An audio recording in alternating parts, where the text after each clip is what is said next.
अभी जो दुनिया जिस तरह से ग्लोबल हो रही है, तो ये स्वाभाविक है कि हर मामलों में हमको विदेशों के साथ तालमेल बनाकर रखना पड़ेगा। हम सिर्फ कूप मंडूक बन करके नहीं रह सकते। तो इसका अर्थ तो ये हुआ कि हमारी विदेश नीति भी कुछ साफ होनी चाहिए।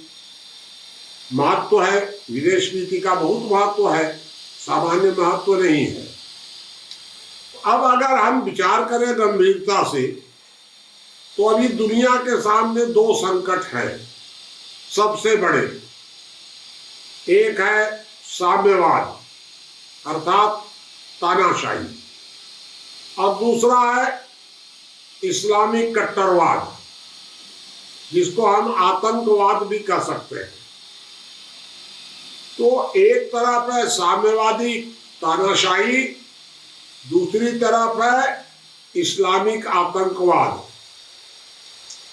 ये दोनों हमारे लिए, दुनिया के लिए बड़ी समस्या है। अब हम अगर भारत का विचार करें, तो भारत के सामने भी ये दोनों प्रमुख समस्याएं हैं, लेकिन इस्लामिक आतंकवाद जो है वो भारत के लिए ज्यादा महत्व रख रहा है, जबकि दुनिया के लिए साम्यवाद ज्यादा खतरनाक हो रहा है, क्योंकि साम्यवाद लोकतंत्र को चुनौती दे रहा है। ये साम्यवाद और इस्लामिक कट्टरवाद, ये दोनों एक तरह से तानाशाही ही है।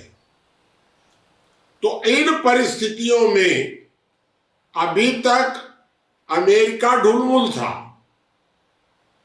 अर्थात अमेरिका दोनों को एक साथ मान रहा था गड़बड़, और इसलिए अमेरिका जब चाहता था तो इस्लामिक कट्टरवाद पर भी आक्रमण कर देता था, जब चाहता था तो साम्यवादियों से भी युद्ध चला देता था।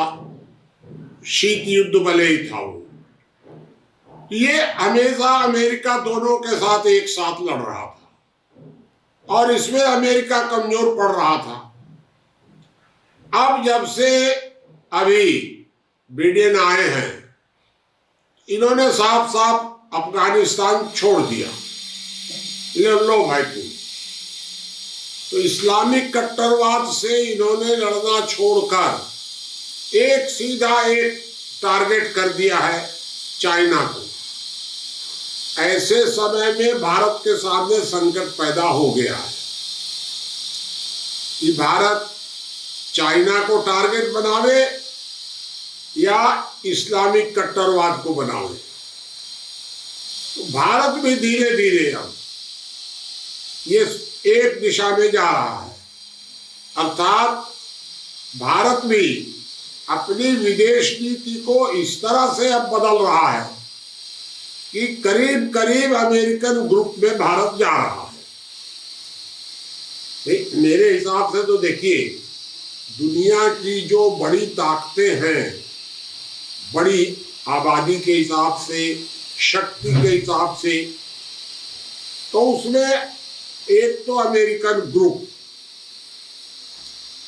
सबसे बड़ा है, दूसरा है चाइनीज ग्रुप, वो उसके बाद है, अमेरिका के बाद है चाइनीज ग्रुप। लेकिन भारत भी एक बड़ी शक्ति है, तीसरी शक्ति। भारत दूसरी शक्ति में नहीं है अभी, क्योंकि भारत का ग्रुप भी नहीं है। ताकत में भी भारत अमेरिका चाइना के बाद है तीसरे नंबर पर, लेकिन भारत भी तीसरे नंबर पर है। अब अगर ठीक से आप समीकरण देखेंगे तो दो जिधर मिल जाएंगे वो ताकतवर हो जाएंगे। तो अब भारत की विदेश नीति साफ साफ अमेरिका के साथ जाना चाहिए, क्योंकि चाइना बड़ा शत्रु है भारत के लिए भी, दुनिया के लिए भी। तो हम दोनों को एक साथ, इस्लाम और चाइना, इन दोनों को एक साथ निपटाने की अपेक्षा हम पहले एक से निपटे। तो अमेरिका ने चाइना को प्राथमिकता दे दी है। भारत के लिए भी उचित है कि भारत अमेरिका के साथ मिलकर दुनिया की जो अभी गड़बड़ हो गया है, दुनिया में शक्ति संतुलन बिगड़ गया है, अमेरिका के साथ मिलना चाहिए। जब से नरेंद्र मोदी आए हैं तब से धीरे धीरे हमारी विदेश नीति ठीक दिशा में जा रही है। अभी तक जो नेहरू थे वो ढुलमुल थे, कभी अमेरिका से बात कर लिए, कभी चाइना से बात कर लिए, और नेहरू ने ये किया कि एक तीसरा गुट निरपेक्ष बनाना शुरू किया। और गुट निरपेक्ष जो था वो अमेरिका को ब्लैकमेल करना और चाइना के साथ जुड़ना। चाइना रूस इन्हीं के साथ तो जुड़ रहे थे नेहरू जी। ये गुट निरपेक्षता उस समय फेल हो गई। चाइना ने आक्रमण कर दिया और फिर बाद में रूस ने साथ नहीं दिया। जो भी हुआ तो हुआ। वर्तमान समय में भारत की विदेश नीति बिल्कुल ठीक दिशा में जा रही है। दुनिया का ध्रुवीकरण हो रहा है, एक तरफ है कम्युनिज्म और एक तरफ है शेष दुनिया, और भारत कम्युनिज्म के खिलाफ पूरी दुनिया के साथ जा रहा है। मेरे विचार से भारत को और तेजी से अमेरिकन या लोकतांत्रिक जो समूह हैं उनके साथ और तेजी से जाना चाहिए, जिससे सीधा ध्रुवीकरण होना चाहिए, निपटारा होना चाहिए, लुंज पुंज नहीं।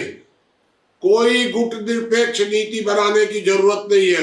गुट बनाने में हम कोई अमेरिका वगैरह के कोई गुलाम तो हो नहीं रहे हैं।